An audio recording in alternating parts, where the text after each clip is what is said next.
The most dangerous person in your life is not necessarily the external enemy, but the individual who gains entry to your inner citadel, your most protected mental space, and then systematically dismantles your peace, your confidence, and your connection to reality.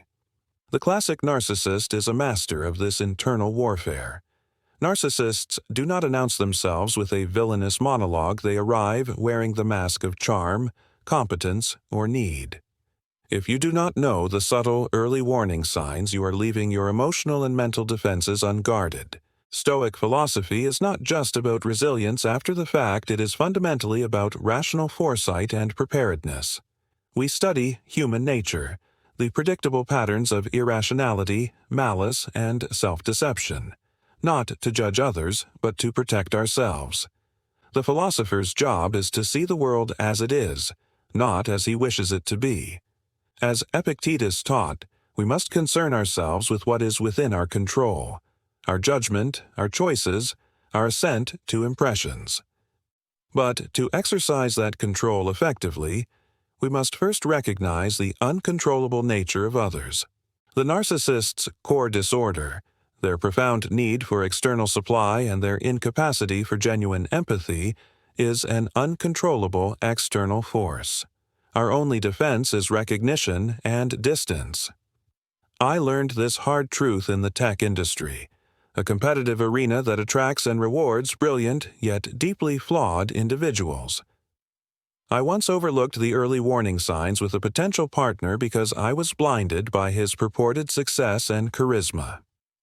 I was so focused on the external potential of the deal that I neglected the internal audit of his character. This oversight cost me a key business relationship and a profound amount of emotional turmoil when the inevitable blame-shifting and manipulation began. The error was mine, not his. I failed to properly survey the terrain. The narcissist seeks to control your perception of them, and ultimately, your perception of yourself. Their tactics are predictable, following a classic cycle of idealization, devaluation, and discard. The key to maintaining an iron mind is to interrupt this cycle at the earliest stage. Recognition. The 7 warning signs we will cover are your early detection system. They are the telltale patterns that signal a fundamental, unchangeable flaw in character that you cannot fix, negotiate with, or rationalize away. Your only rational action is self-preservation. A practical habit. Commit to adopting a stoic skepticism in the first 30 days of any new, intense relationship. Do not rush to judgment, but practice observational neutrality. Do not emotionally invest until the evidence of consistent character is undeniable. Reflective question. Are you currently mistaking charm or intensity for genuine character? And what is the maximum amount of energy you are willing to risk before you require objective proof of integrity? The first, and often most seductive warning sign, is love bombing. This is an intense, excessive, and accelerated display of attention, admiration, and affection at the very beginning of the relationship. In a personal relationship, it looks like, "We are soulmates. I've never met anyone who understands me like you do," within days. In a professional setting, it appears as, "You are a genius. Your ideas are revolutionary. I need you on my team. You're the missing piece."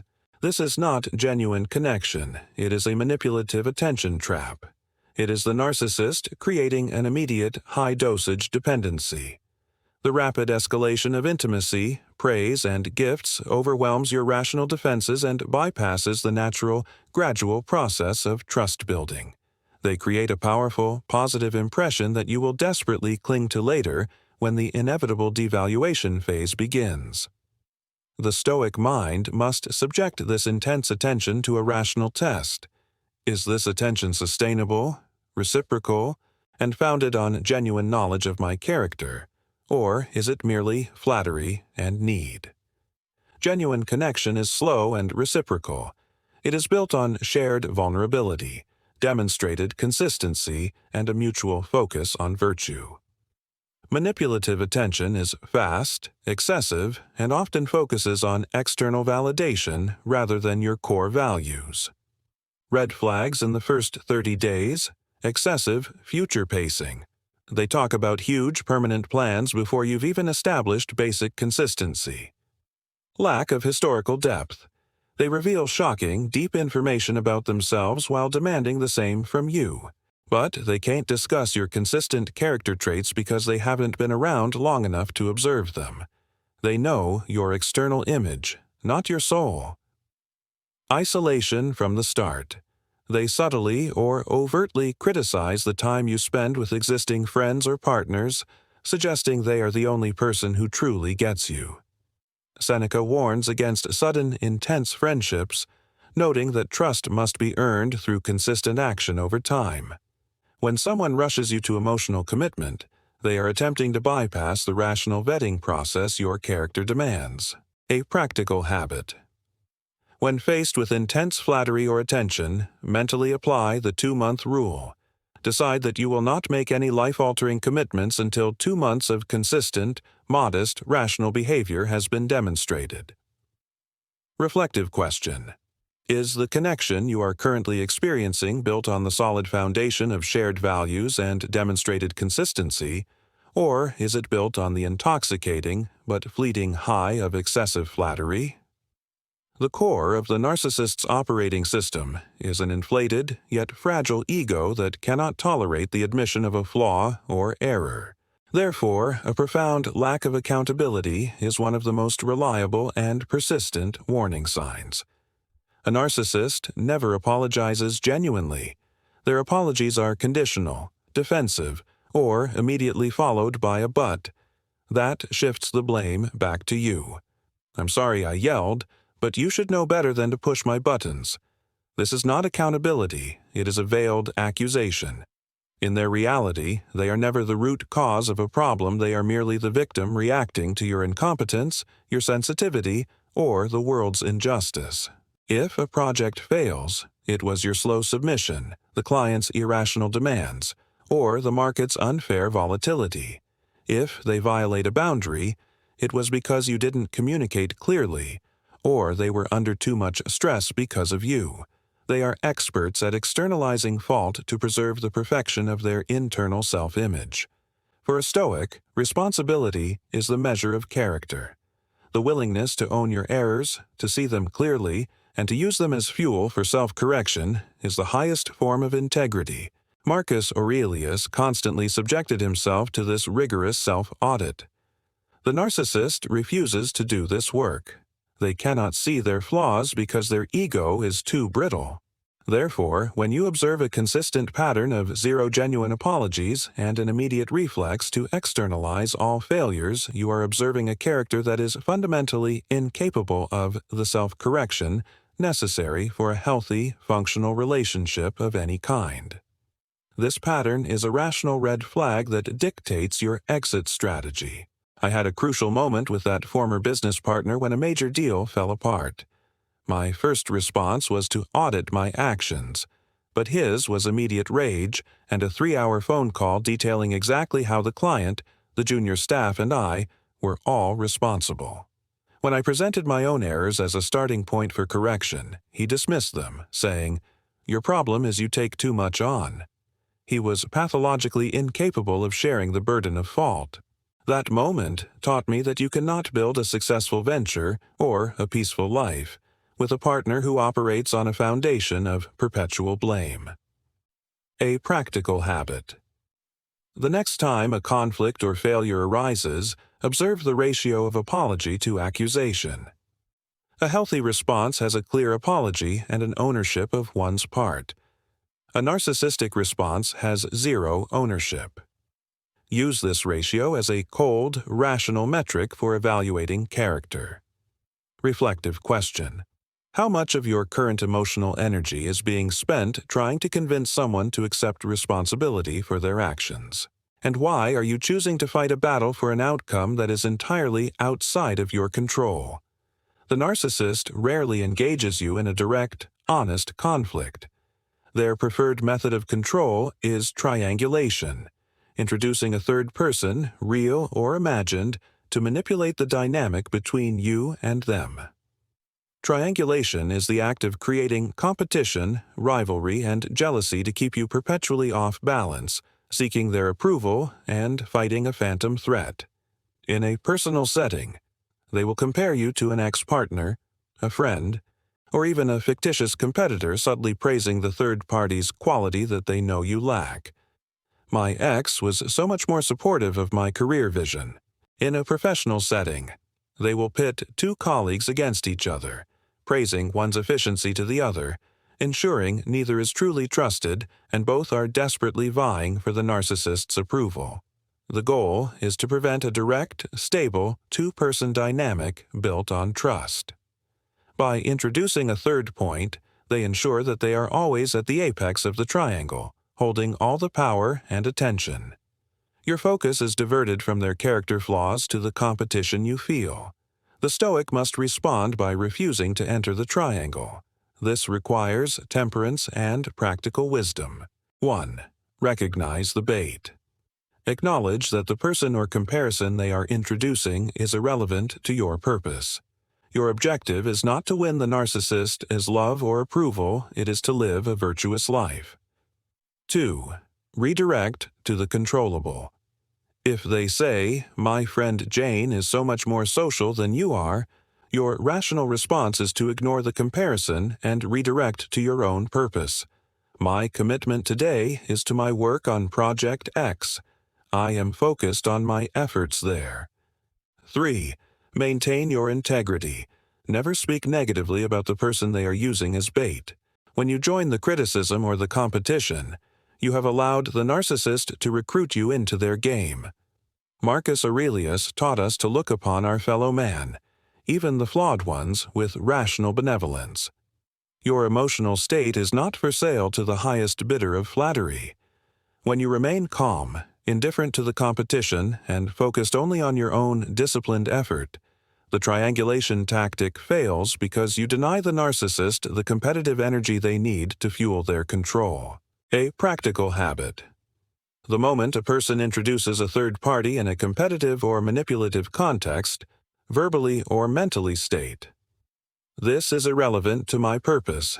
Immediately switch the conversation back to objective facts, professional tasks, or simply excuse yourself from the discussion. Reflective question. How often are you finding yourself comparing your actions or worth to a third party introduced by a difficult person? And how would that energy be better spent improving the qualities you already control? Narcissists are masters of creating a perpetual environment of emotional volatility, forcing the people around them to constantly walk on eggshells. This unpredictability is a sophisticated tool of control. If you are always unsure what mood they will be in or what arbitrary rule they will suddenly enforce, you are forced to spend massive mental resources constantly monitoring their state. This constant low-grade anxiety exhausts your will, making you less likely to defend your boundaries or question their reality. The mood swings often appear without proportional cause. A minor inconvenience can trigger explosive rage, or a trivial success can lead to dizzying grandiosity. This is not genuine emotional expression. It is often a tactic to test your boundaries and ensure that you remain compliant and focused on their needs. The narcissist tests boundaries with the precision of a psychological surgeon. They don't just break a boundary once they push it repeatedly, slowly escalating the violation to see at what point you break. Your rational response should not be an explosion of anger, but the calm, consistent reinforcement of your policy.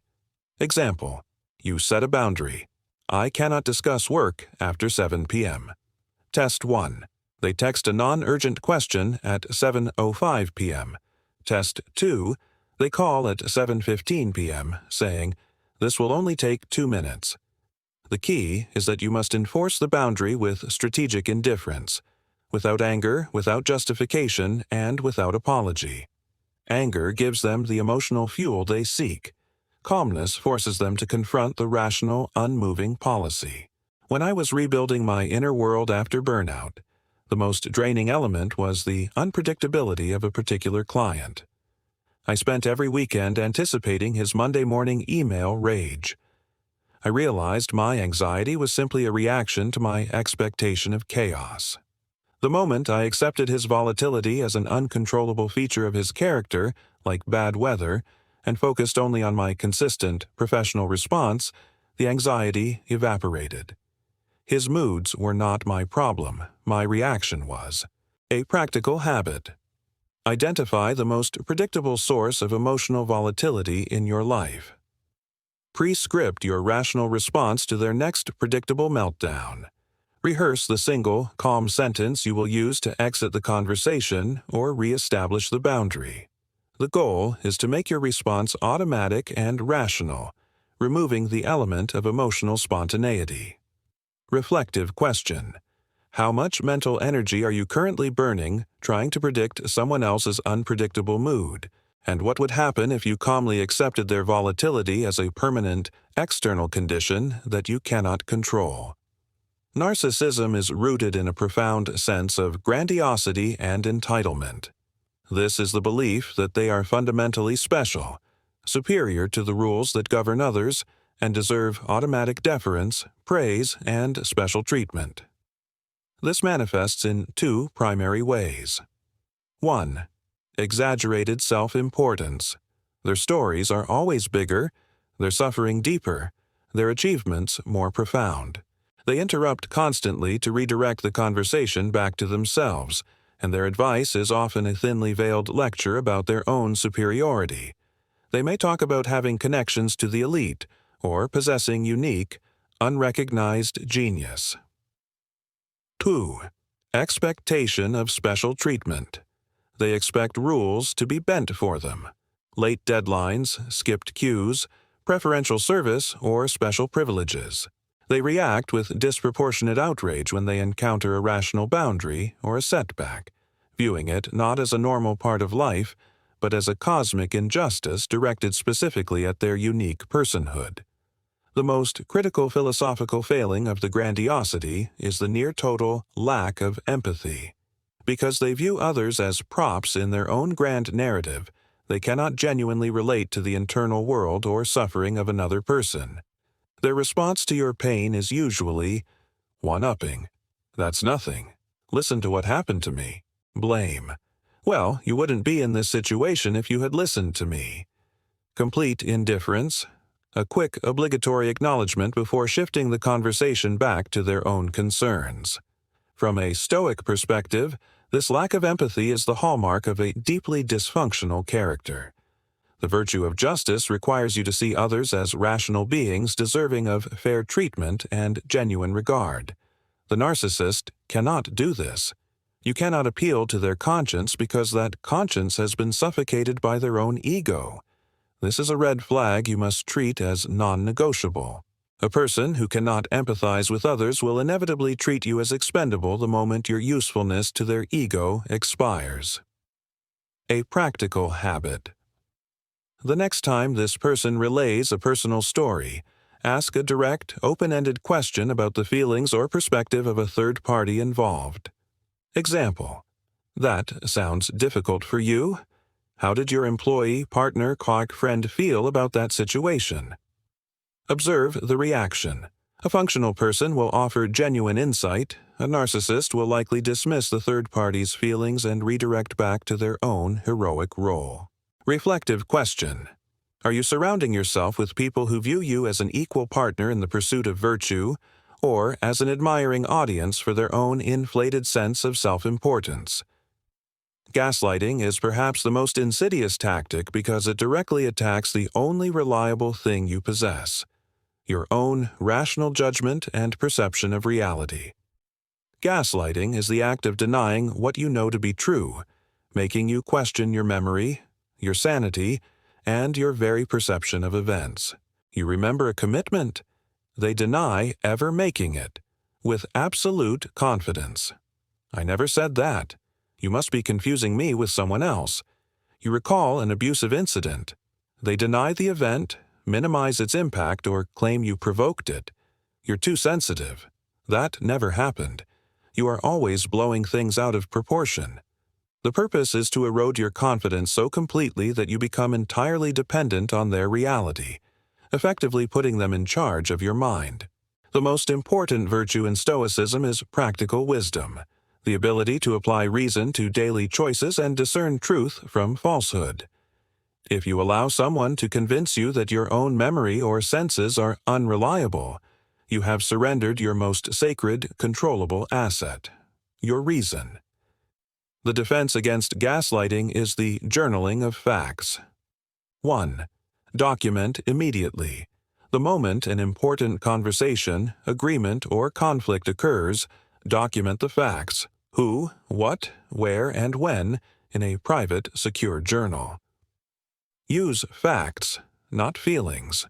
2. Trust your records. When they inevitably deny the commitment, you do not argue with them.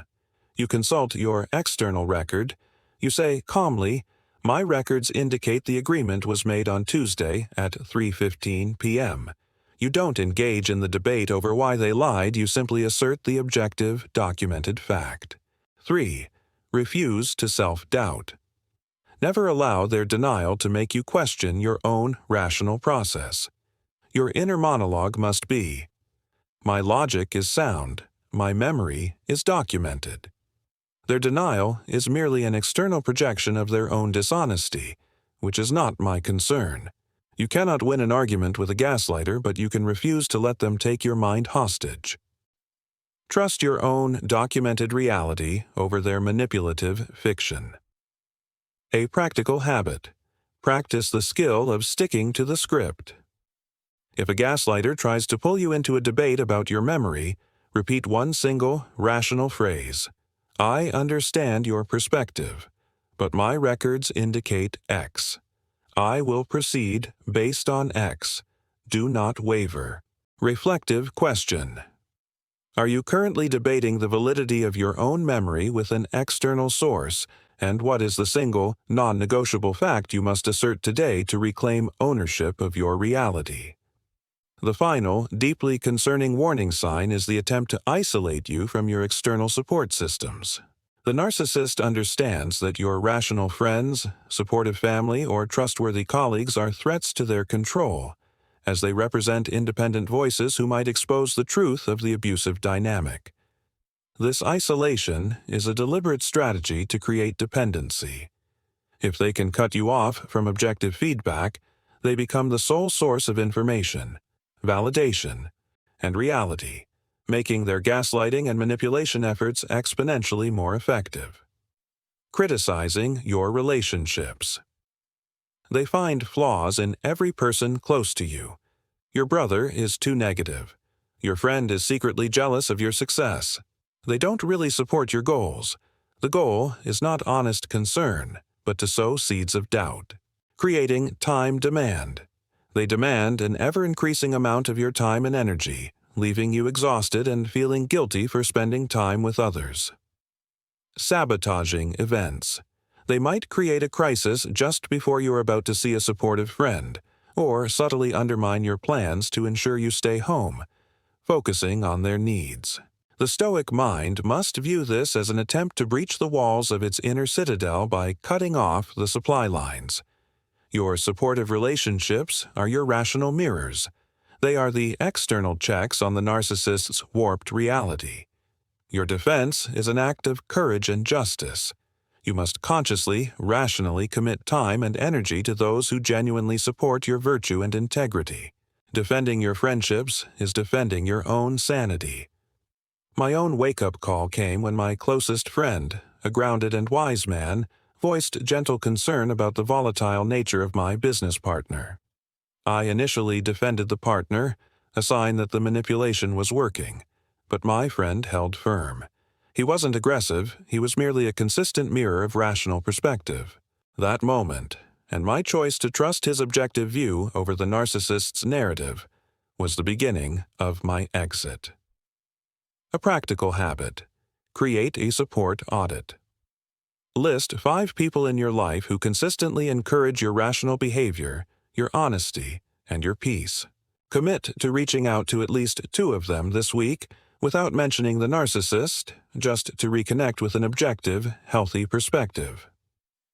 Reflective question. If you were suddenly forced to leave this relationship, who are the 3 people you would immediately trust for rational, objective counsel, and how intentionally are you nourishing those relationships today? You have spotted the 7 warning signs. You have confirmation. You are dealing with a person whose core character is incapable of reciprocal respect, empathy, and accountability. The final question is, how do you disengage safely and maintain your peace? The Stoic exit strategy is not emotional flight.